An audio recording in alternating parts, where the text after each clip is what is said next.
Kembali berjumpa dengan saya, Rizwan Arif dan Bung Rocky Gero. Bung Rocky, saya curiga ini jangan-jangan Anda sendiri atau sedianya Anies nonton perbincangan kita gitu. Karena kan Anda selalu ngomong, ayo dong Anies mulai berani speak up. Dan kelihatannya udah mulai ini ya. Kemarin dia bicara soal mobil listrik, terus sekarang yang dia singgung itu adalah ketika kemarin hadir dalam milad atau ulang tahun PKS di Jogja, dia menyinggung katanya soal survei dan mengingatkan para para pendukungnya untuk tenang kalau dia selalu ditempatkan di urutan ketiga, kata dia berdasarkan pengalaman di Pilkada DKI juga begitu. Saya tadi coba buka-buka lagi, ternyata benar ada lembaga survei yang katanya cukup kredibel itu menyatakan bahwa Anies itu akan tersingkir, Anies Sandi tersingkir di putaran pertama. Ternyata malah dia yang menang. Begitu juga putaran kedua juga begitu.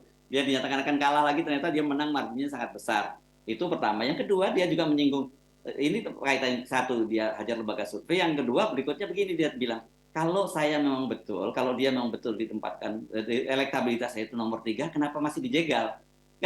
Benar juga sih. Ngapain tuh? Sudah orang mau ke laut nomor tiga kok masih dijegal dengan berbagai cara. Saya kira masuk akal nih logikanya, Bung Rocky. Ya masuk akal, dan yang nggak masuk akal adalah Musra tuh. Musra menetapkan bahwa Anies nggak pernah disebutkan itu. Loh, bagaimana dia di Padang disebutkan segala macam. Jadi ajaib, lembaga survei menyatakan bahwa Anies nomor tiga, bahkan lembaga survei internal partai-partai itu, Gerindra punya internal sendiri, Golkar segala macam, PDIP. Tetapi di dalam Musra dia dianggap tidak tidak pernah ternomini gitu kan. Itu ajaib kan. Jadi buat apa Musra itu dibikin panjang lebar kalau akhirnya hanya untuk menyatakan bahwa Anies tidak ada dalam daftar tiga itu, kira-kira itu soalnya tuh. Jadi publik juga merasa ini apa sih, buat apa peta umpet di lapangan terbuka, kan itu intinya kan. Jadi konyol aja, mau sembunyi di mana itu, mau sembunyi di bawah rumput. Jadi bagian-bagian ini yang diperhatikan betul oleh publik pemerhati, terutama anak-anak muda ini, mereka selalu jeli melihat penyimpangan itu. Sama halnya kalau kita ingat bahwa musrah ini selesai bulan Maret. Jadi sebelum 21 April kandidat sebetulnya sudah selesai itu, bahwa baru diumumkan kemarin 19 Mei itu karena lebaran segala macam. Yang aneh siapa namanya nih, Ganjar itu masih ada dalam daftar. Tetapi Ganjar ketika itu diasuh oleh Jokowi, bukan diasuh oleh Mega. Setelah 21 April tentu berubah. Tetapi hasil musrah mengatakan Ganjar ada di dalam nominasi itu. Iya, itu sebelum 21 April ketika Jokowi. Jadi Ganjar naik elektabilitasnya kalau diasuh oleh Jokowi itu. Begitu 21 April tentu turun elektabilitasnya tuh. Dan itu yang nggak diperhatikan oleh panitia musrah. Jadi lucu juga kemarin diputuskan Ganjar ada di situ seolah-olah dia masih dalam pengasuhan Jokowi. Kan itu konyolnya kan. Jadi secara metodologi udah kacau. Tapi dalam kekacauan itu orang masih menganggap bahwa ya ada poinnya, yaitu Jokowi masih bisa mengendorse seseorang. Udah nggak ada kemampuan itu.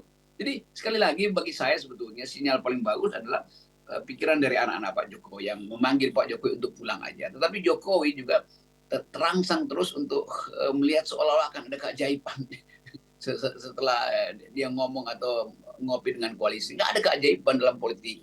Politik itu atau diusahakan atau dimana sih. Sekarang kita bicarakan yang tadi, bahwa ada dua soal kan yang disinggung oleh Anies. Satu, lembaga surveinya sendiri dan upaya penjagalannya itu. Dan kita tahu, saya kira nanti gampang kok melihat kemana arah dari Pak Jokowi itu. Salah satunya indikatornya di lembaga survei.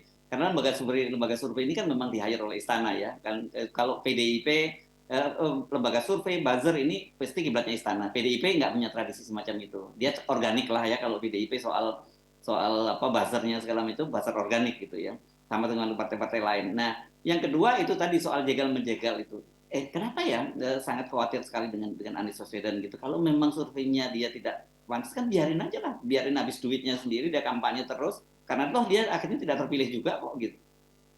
Yang paling bagus posisi Pak Prabowo. Pak Prabowo menganggap udah biarin aja, Anies nggak usah dijegal, atau nanti akan head to head dengan saya. Jadi rasa percaya diri Prabowo itu tinggi sekali itu. Demikian juga Anies sekarang. Rasa percaya dirinya tinggi karena setelah diganggu oleh kasus Jody Plate, dia merasa enggak, itu tetap publik tahu membedakan antara Nasdem dengan dirinya itu kan. Jadi tetap demikian juga Pak SBY menganggap bahwa oke, itu tetap aja Anies nggak ada soal tuh. Jadi Jokowi juga salah sebetulnya ambil langkah. Dia nggak hitung bahwa Anies di awalnya itu adalah presiden yang dicalonkan oleh masyarakat sipil, relawan. Baru kemudian diambil alih oleh Nasdem. Ya itu nggak dihitung Pak Jokowi. Kalau memang Anies dicalonkan oleh Nasdem, nggak ada dukungan sebesar itu. Kan yang mendukung Anies bukan partai Nasdem, tetapi masyarakat sipil. Nah formalnya memang partai Nasdem. Jadi sekali lagi, istana ini karena terlalu berambisi untuk menyingkirkan seseorang jadi ngaco kan. Jadi kita balik lagi pada poin tadi bahwa Anies akhirnya tumbuh atau memanfaatkan momentum Joni Plate ini untuk dia sendiri tampil secara otonom. Nah itu intinya tuh. Dan otonomi Anies itu memang terbaca di dalam cara dia membuat kalimat. Dan orang anggap itu kan narasi. Oh iya memang narasi. Tetapi narasi itu menunjukkan bahwa moral Anies akhirnya pulih lagi setelah sebelumnya seolah-olah ditelantarkan oleh koalisi perubahan ini kan. Jadi itu intinya tuh. Nah, Ganjar nggak ada di situ. Ganjar justru melemah gitu karena kasus Joni Plate tidak menyebabkan PDIP mendapat tambahan kursi kabinet kan itu. Sementara Pak Prabowo ya melenggang dengan tenang aja karena elektabilitasnya naik terus. Ada dukungan dari paling nggak dukungan dari Jokowi berarti tidak akan diganggu Prabowo untuk mendulang suara. Itu minimal begitu tuh. Kalau nggak mendukung nggak apa-apa, asal jangan mengganggu tuh. Karena Pak Jokowi punya beberapa fasilitas di 2019 untuk mengganggu pemilu, termasuk kepala-kepala daerah yang diangkat oleh Menteri Dalam Negeri yang setiap mulai pemilihan umum. Lalu masih ada cerita tentang pemihakan kepolisian di beberapa daerah pada kandidat yang disetujui oleh Prabowo, oleh Jokowi. Jadi kira-kira itu peralatan-peralatan terakhir Jokowi paling nggak tidak mengganggu pendulangan suara oleh Gerindra. Ya, saya kira itu yang lupa dibaca ya, karena targetnya jelas bahwa dengan menghajar Nasdem melalui Joni Plate ini kan diharapkan kemudian suara dari Anies juga anjlok begitu ya. Tapi kalau kita amati justru malah menunjukkan soliditas di kalangan di internal koalisi perubahan untuk kesatuan. Yang kedua tadi itu basicnya itu salah gitu karena fondasinya dari Anies itu bukan partai politik, tapi para relawan tadi kan gitu ya. Jadi banyak-banyak istana ini kan kebanyakan surveyor, tapi logika di dalam memutuskan hasil itu dan mengucapkan hasil atau mengantisipasi hasil nggak dipakai kan. Jadi ada otak-otak bodoh di situ yang nggak tahu bahwa variabel non elektoral itu bekerja di dalam sistem survei itu soalnya loh. Ini kurang mampu mereka berpikir begitu. Tapi ya udah, karena mereka memang berpikir sekedar soal elektabilitas yang sifatnya formal. Jadi dihitunglah Anies didukung oleh Nasdem. Nasdem berapa orang sih? PKS berapa pendukungnya? Gerindra berapa pendukungnya? Demokrat berapa? Lalu dianggap bahwa itu pasti cuma segitu. Loh Anies itu bukan calon dari tiga partai itu. Tiga partai itu berkoalisi untuk mencalonkan Anies karena popularitas Anies sudah ada bahkan sebelum pencalonan dimulai kan. Jadi itu poinnya tuh. Jadi saya tak merasa bahwa kalkulasi Jokowi itu bahaya tuh karena dia mau dengar orang yang sok pakai metodologi padahal sebetulnya aspek lengkap dari metodologi tidak mereka pahami yang biasa disebut social rapport dengan seseorang itu nggak dihitung pada mereka oleh surveyor ini. Ya, ini kan mereka menggunakan strategi lama ya, strategi lama yang dulu sukses mengantarkan Pak Jokowi. Bahkan sebenarnya pola Ganjar itu kan sebenarnya juga ingin mengikuti track dari Pak Jokowi dengan memojokkan Ibu Megawati dan akhirnya kemudian terpaksa memilih Ganjar seperti juga dulu terpaksa menyerahkan tiketnya pada Pak Jokowi. Tapi variabelnya udah berubah yang pada Pak Jokowi dan Ganjar. Jadi ya nggak bisa lagi strategi lama itu diterapkan pada situasi yang baru seperti sekarang ini. Itu kayak beli tiket lama itu merasa buat tiket lama itu bisa dipakai buat nonton film baru. Jadi kelihatan betul kemampuan istana untuk mengatur komunikasi politik, untuk mengatur siasat politik itu nggak ada tuh. Jadi di dalam pikiran istana setiap kali rapat pokoknya Anies harus dinyatakan lenyap.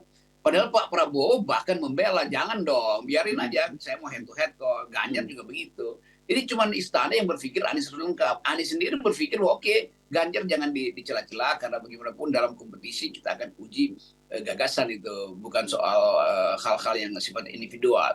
Anies menghormati Prabowo sebagai senior karena Anies pasti berhutang budi politik pada Prabowo karena Prabowo yang membuat reputasi Anies itu tumbuh sebagai uh, Gubernur DKI pada waktu itu. Jadi ini kesempatan yang harus dibaca oleh Pak Jokowi. Kalau dia endorse seseorang tanpa dia tahu bahwa psikologi politik Indonesia tidak lagi stabil karena perubahan Ganjar yang Jokowi ke Ganjar yang Megawati, bahayanya di situ. Ketidakmampuan Pak Jokowi, junto komunitas di sekitar istana itu tidak mampu untuk tidak mampu untuk menjamin bahwa survei itu benar. Jadi kondisi psikososial dan antropologi masyarakat tidak akan percaya pada hasil survei, apalagi survei tentang Anies itu. Ini seperti kisah ya, bagaimana orang yang hidup di dalam gua gitu ya, dan dia merasa masih hidup seperti itu, dan dia tidak tahu bahwa situasi di dalam gua itu sudah berubah gitu. Ini guanya mungkin dalam istana gitu. Ya, di istana nggak ada gua, yang ada gorong-gorong. Oke. Dan berbahaya hidup di gorong-gorong tuh. Oh iya. Iya, kalau dalam gua ya mungkin udah dia takdirnya jadi pertapa. Nggak ada orang yang bertapa di gorong-gorong. Nah ini masalahnya. Banyak orang yang hidup di gorong-gorong nggak mau lihat kenyataan. Iya. Oke, jadi saya kira tidak berlebihan kalau kemudian Anies terlampau santai gitu menghadapi situasi ini, karena dia sendiri bagaimanapun dia punya pengalaman gitu ya dalam pilkada DKI itu. Silahkan dibuka gitu. Banyak sekali lembaga-lembaga survei yang pada waktu itu diberi kartu merah, kartu kuning itu oleh seorang peneliti dari UI, menunjukkan karena memang tidak akurat dalam lembaga survei. Dan ternyata memang di Indonesia itu lembaga survei itu memang menjadi alat pemenangan pemilu ya. Jadi bukan lagi menjadi semacam untuk metode ilmiah. Orang sering lupa ya, kita bukan tidak percaya dengan survei. Kita percaya kok dengan metodologi di lembaga survei itu. Tapi persoalannya kan ketika metodologinya diutak-utik, terus margin errornya juga dibuat serendah hati, dan siapa yang akan jadi pemenangnya juga sudah ditentukan sebelumnya. Iya, itu yang kita sebut lembaga riset sebetulnya. Riset sesuatu yang udah disimpulkan, kan itu intinya. Dibikin lembaga survei kan, udah dibikin, dikasihlah sekian, nanti kita susun ke belakang untuk metodologinya. Jadi kesimpulan riset dibuat mendahului metodologi. Konyolnya begitu. Itu sama dengan nasib IKN. Udah ditetapkan sebagai proyek, baru mau dilakukan AMDAL. Itu begitu aja tuh. Jadi model kedunguan yang sebetulnya dengan mudah orang tahu bahwa ini adalah pesanan politik. Iya. Jadi orang kan banyak tanya, kenapa kok selalu mendinai soal hasil lembaga survei? Saya kira kita bukan mendinai. Kita yang mendinai itu adalah perilaku dari para pemilik lembaga survei yang di-hire oleh kekuasaan untuk memberikan justifikasi apapun yang dimauin oleh penguasa itu. Gitu. Termasuk dalam hal ini soal kepuasan publik terhadap Pak Jokowi, soal elektabilitas dan sebagainya gitu. Dan ini saya kira di masa akhir jabatan Pak Jokowi itu berbahaya loh buat Pak Jokowi. Itu bisa menjerumuskan Pak Jokowi. Ya itu pentingnya kita pelajari political economy dari lembaga survei ini. Mulai dari lembaga survei pertama yang dibiayai oleh Bank Dunia, lalu di dalam lembaga survei itu beternaklah tokoh-tokoh ini, lalu menyebar sekali. Itu kita tahu kelakuan itu kan. Jadi ini lembaga-lembaga survei yang dari awal memanipulasi opini publik tuh. Ini lembaga-lembaga yang dari awal memeras kandidat-kandidat, mulai dari bupati, calon gubernur segala macam. Itu kita tahu. Dan itu sebetulnya satu waktu akan harus dibongkar tuh, bahwa etika lembaga survei itu dari awal memang manipulatif. Terima kasih Bung Rocky, dan semua itu saya kira kelakuan bapak semacam ini harus kita nolkan ya Bung Rocky ya. Yes, supaya tidak manipulasi 0%. Yes, thank you.